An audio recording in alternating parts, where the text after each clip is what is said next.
Hello, this is Sai from Success Computer Training Center and Agency. Today I will show you how can we fix our advanced option in Illustrator.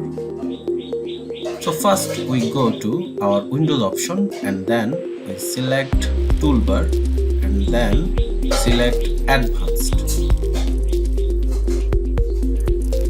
Now we see here we fixed our advanced option.